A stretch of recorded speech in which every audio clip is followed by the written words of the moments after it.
What's up, everybody? Matt Gajewski here, back again with the Stochastic channel.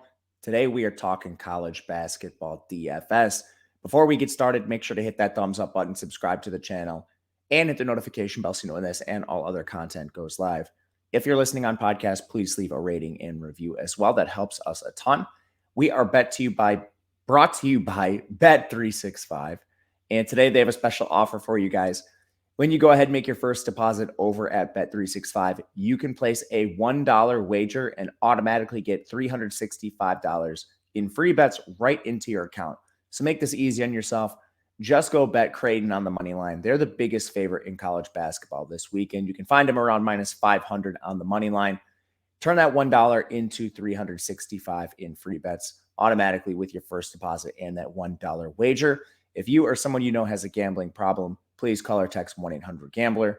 The legal age for gambling in most states is 21 plus. Link in the video description below. All right. Last 4-game slate of the year, guys. Let's live it up. We've got an awesome slate of games for the second half of the Sweet 16. We'll bring you behind the glass to our data usage tool. This is available in our college basketball package. You can still find this, and there's enough slates left to play where it's worth it to get this, the projections, the write-ups. So take advantage of that if you have not yet. It's been a very profitable March Madness. We're going to kick things off with Bama taking on San Diego State, lame duck of the Sweet 16.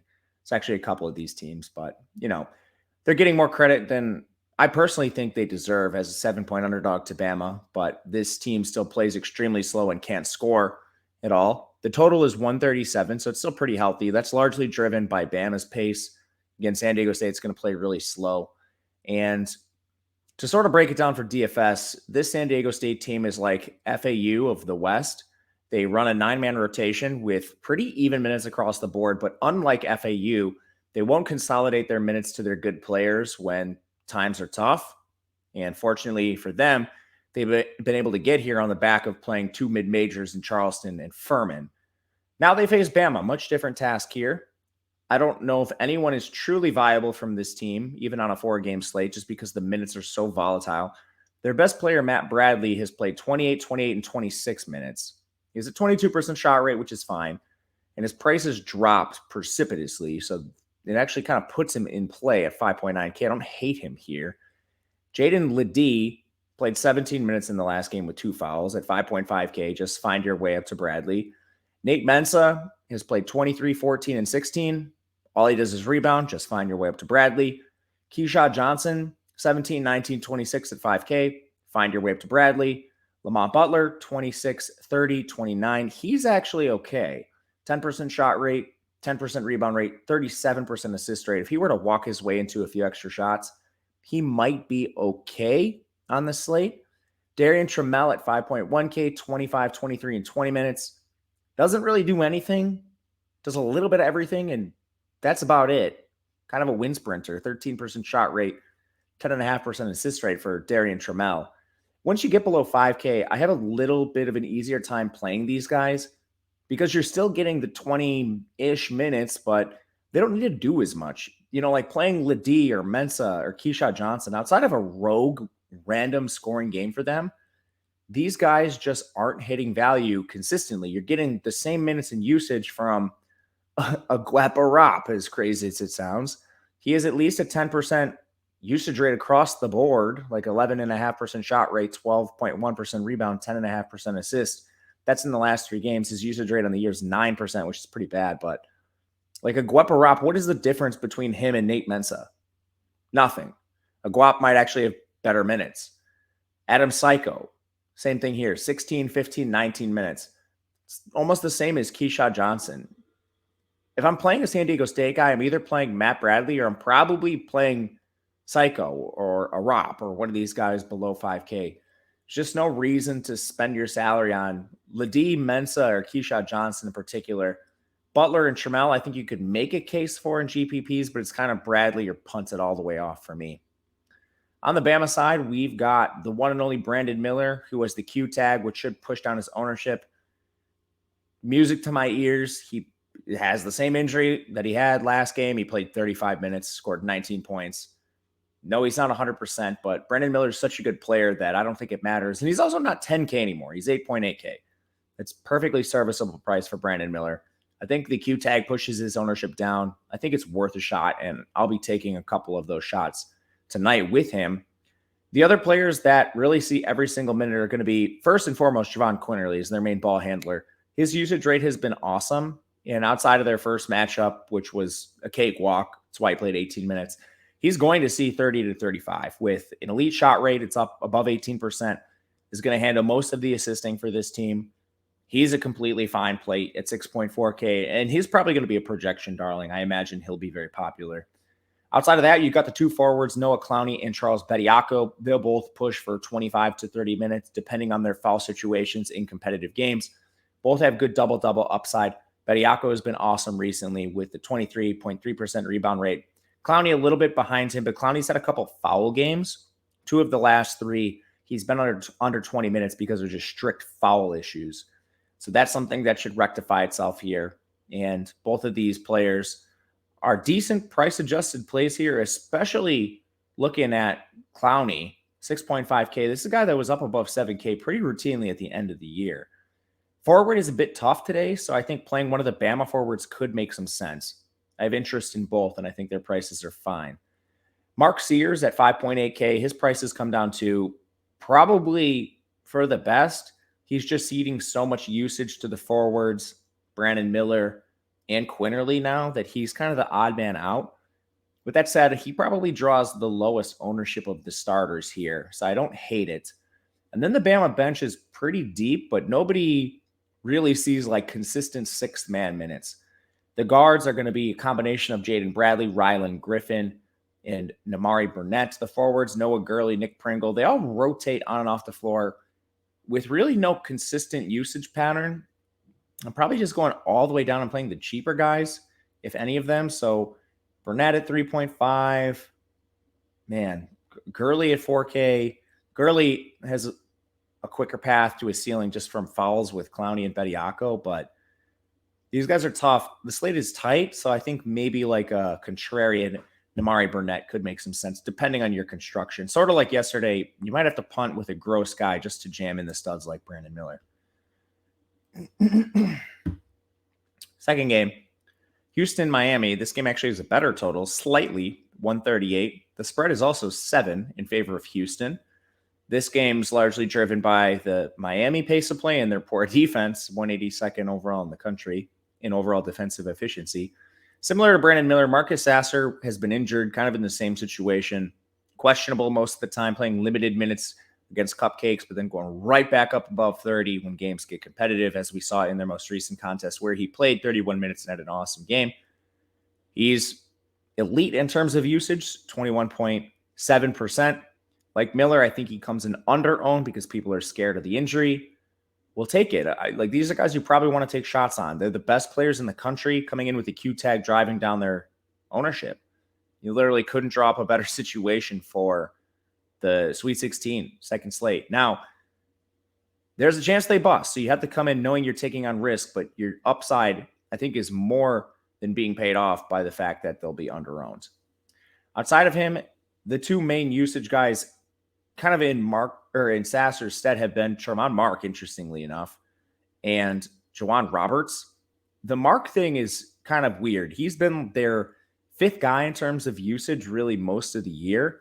He's playing every single minute, which is still consistent, but a 20% shot rate, 21% rebound rate is kind of a blip on the radar for him. So I don't know what to make of Mark at this price.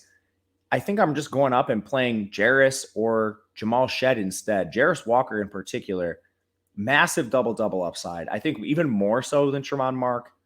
And he has the block upside as well. As you can see on the screen, 20% shot and rebound rate for Mark over the last 3. Jarris Walker's at 16.5 and 17.5. I think that neutralizes here, evens out, and Walker ends up being the guy who plays a little more minutes, a little more consistent, with higher upside due to the blocks and peripherals. Jamal Shed, the main ball handler, you can always target him. 21% shot rate, 43% assist rate last 3 games. Rock solid minutes for Shed. No problem with him at 7,500. Juwan Roberts, a little more expensive. He's consistent across the board, though. You've got a 14% shot rate, 36% rebound rate, and 26% assist rate last three. I literally think all four of the highest priced Houston guys are firmly in play here, with Sasser, Juwan Roberts, Shed, and Walker all being guys we want to look at. I think Mark probably comes in a little overowned based on his recent play. The bench, Emmanuel Sharp is playing again ahead of Terrence Arcino again, which I think makes a lot of sense here, considering how bad Arcino's been. So if you want to throw a flyer on a maybe Marcus Sasser's hurt kind of guy, Emmanuel Sharp would be the guy I look at. Miami, a couple injury situations to follow here. Norchad Omier has now played 2 games since the injury. He's logged 26 and 36 minutes. I think he's completely fine. Wooga Poplar got hurt in their last game, only got 18 minutes up. He practiced yesterday. We're recording this Friday morning, so Wooga should be out on the court. Just check and make sure this is like a David Singleton situation where largely expected to play, but you just want to get that last vote of confidence. Regardless, Miami's a little underpriced here considering their offense is still elite and they're going to play fast. Houston's strong defense could neutralize them, but the total seems to think otherwise. It's still higher than the Bama total. Let's start this off with Isaiah Wong and Jordan Miller, the top 2 options on this team. Wong had been banged up a little bit late in the year and ceded some usage to other players, but he's back playing 35 and 36 minutes in the 2 tournament games, 22% shot rate, 15% rebound rate, 12% assist rate. He's doing everything for this team. Jordan Miller, likewise, heavily involved, 19% shot rate, 19% rebound rate, 18% assist rate. Both of them, solid price-adjusted plays. Norchad's going to be needed here, as he is in every game, really, Miami plays. Rates leave a little bit to be desired. Just does so much via rebounds here. But Norchad has been awesome down the stretch before the injury. He's completely fine. Then you have the 2 cheap guys, Nigel Pack and Wooga Poplar. Both solid price-adjusted plays. Nigel Pack, more just a pure shooter. Wooga does a little bit of everything, but you're worried about the injury with Wooga. If he doesn't play for whatever reason, Bensley Joseph would be the main guy to look at here at 4,300. He would be a completely fine price-adjusted play, and he may be fine regardless. If any of the guards get in any sort of trouble, fouls, injury, Bensley Joseph is the guy to look at.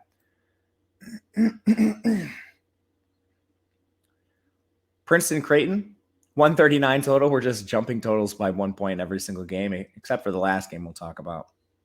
10-point spread in favor of Creighton. Weird matchup here. Creighton's got huge size advantages. With Princeton, you've got the usage monster in Tosan Ebumwan. Been butchering his name for the last 2 weeks now since he's been on slates. Every single minute, 21% shot rate, 19% rebound rate, 36% assist rate for Tosan. He's going to have his work cut out for him, but that's really been the case in each of the 2 matchups he's played. So Tosan, still a guy we can firmly use. I think he's completely fine at his price. Other than that, things get a little weird for Princeton. Like Caden Pierre, rebound dependent forward, will play every minute, but relies really heavily on that 31% rebound rate. Ryan Landborg, 23% shot rate, assist a little bit, 25% of the last 3 games. He's their best 3-point shooter. He'll be needed here. 37, 31, and 35 minutes for Langborn. I think he's fine as a GPP play. Mataloko does a little bit of everything, not a lot of any one individual stat. He does have a 28% assist rate last 3, which is pretty good. I think I'd rather just play Langborn than Aloko, but names worth noting. Last one, Zach Martini played 22, 29, and then 15 minutes. He's probably a guy we're looking at as a potential value play here overall. But a guy to watch nonetheless. The minute usage decline was kind of a worrisome thing here. Only 2 fouls too. Could have been matchup dependent, but this is a rotation behind these other guys. I'd be a little worried about the minute drop. Creighton plays a consistent starting 5 for the most part. You've got Kalkbrenner, Trey Alexander, Baylor Shireman, Ryan Nemhard, and Arthur Kaluma. Mason Miller got hurt, I think, listed with the Q tag on DraftKings. Kalkbrenner is the most expensive here. He'll play nearly every minute in competitive games, has the highest double-double upside, completely fine at his price. Trey Alexander at 7K has really jumped in price too. He's used across the board. 22% shot rate thereabouts, 15% rebound rate, 22% assist rate, completely fine. Shireman his price has dropped a lot here. He should project as a value here. Still shooting 18% of the shots, 21% of the rebounds, 22% of the assists. Just needs to hit a little more shots. Nemhard at 7.1K, 20% shot rate, 12% rebound rate, 27% assist rate is the primary ball handler. Another solid price adjusted play. And then Arthur Kaluma rounds it out. Won't have quite the same minute upside, but has some sneaky double-double upside if he gets some shots up. 16% shot rate and 16% rebound rate on the year for Kaluma. From there, Francisco Farabello is their sixth man, and he could play anywhere from 15 to 20 minutes, which might be enough on this slate. His usage is terrible. He doesn't do anything when he's on the floor, but again, we're starved for value. If we don't have like Miami value open up, which I'm not expecting, playing these sixth men like Farabello and, Jaden Bradley, whoever it may be, are going to be at least considerations here. Creighton's a team where I want to make a rule of at least one, and I don't really care who I get. Honestly, Shireman is the best buy low just because of how much we've seen him produce earlier this year. And it's not like he's a great shooter, but he's not a pure shooter. Again, even over the last 3 games, over 20% of the rebounds and assists. So if I had to put my stamp on one guy, it's probably Shireman, but Alexander, I think, still is going to project the best from a price-adjusted standpoint. Going to our final game, we've got Xavier taking on Texas. This is the game with the highest total, 148.5, 4-point spread in favor of the Longhorns. Xavier's got a sieve defense, and both these teams play fast, so it is setting up to be a sick matchup here. Xavier has really condensed their rotation, which is going to be solid here for DFS. Like the Creighton team, this is probably a situation where I'm making a rule of at least one of Soleil Boom, Jack Nungy, or Colby Jones, all 7.9K or above. Soleil Boom is going to be my buy low still. 37, 39, and 24 minutes. It was in a game that got blown out. But in competitive games, he's going to play 36 plus. Usage rate declined a little bit down the stretch of the season because of an ankle injury, but since then, 20% shot rate, 15% rebound rate, 17.5% assist rate. That's all elite. Now, Colby Jones has been solid too. He's been a little bit better than Boom in terms of rates, but again, I think this is still a buy low situation where Soleil Boom was the usage leader on this team the whole season. Colby Jones came on down the stretch when Soleil Boom got injured. Ultimately, both are fine plays, but I'd rather play Soleil Boom. Jack Nungy, going to be elite too. You just hope he doesn't foul. He had a foul game in their last contest. He actually fouled out in 24 minutes, but in the game prior, 36 minutes, easily the most double-double upside, involved in the periphery too. The guy's got a 19% rebound rate, 16% assist rate last 3 games. Block upside for sure as a 7-footer. And then I think we can target some of the ancillary Xavier guys. Jerome Hunter, he's going to play 28 to 32 minutes, probably on the lower end there, but 17% shot rate, 16.5% rebound rate, completely fine for his price. Adam Kunkel's more of a stand-in-the-corner 3-point shooter, but his assist rate has jumped in nearly 20% last 3 games. He could be useful. Hasn't played any fewer than 24 minutes last 3. And Desmond Claude right now is probably the preferred value play on the slate. You're just not getting 31, 21, and 32 minutes out of anybody else at this price, even if he is a win sprinter. You'll take that minute consistency with him as a value play. On the Texas side, Marcus Carr, 39 minutes last game. I mean, he's still under, his price has been locked at 7.4K, it seems like, for weeks now. Highest usage on the team, 20% shot rate, 22% assist rate. Marcus Carr is always going to have a ceiling, especially against Xavier's terrible defense. You've got Serge Ibaka. His minutes have dropped again. The worry with him is it really took a Timmy Allen injury for Serge Ibaka to see his ceiling unlocked. And since we've seen Timmy Allen return, he hasn't hit 30 minutes. So you're really reliant on that shot rate for Serge Ibaka. I would rather pay down for Timmy Allen, who was injured all Big 12 tournament, came back, first matchup, 20 minutes. Last game, 34. Looks like he's fully healthy. Rates aren't going to reflect it last 3 games on the year. They're pretty solid. Wish he shot a little bit more, but he's only 6,400. Again, forward's weak today, so I think Timmy Allen is a good way to round out the forward position. Dylan Dessou, I can't believe they let him play 31 minutes in the last game. All year, the guy's been locked anywhere between 18 to 24. If Dylan Dessou plays 31 minutes, his double-double upside is as high as anyone on the slate.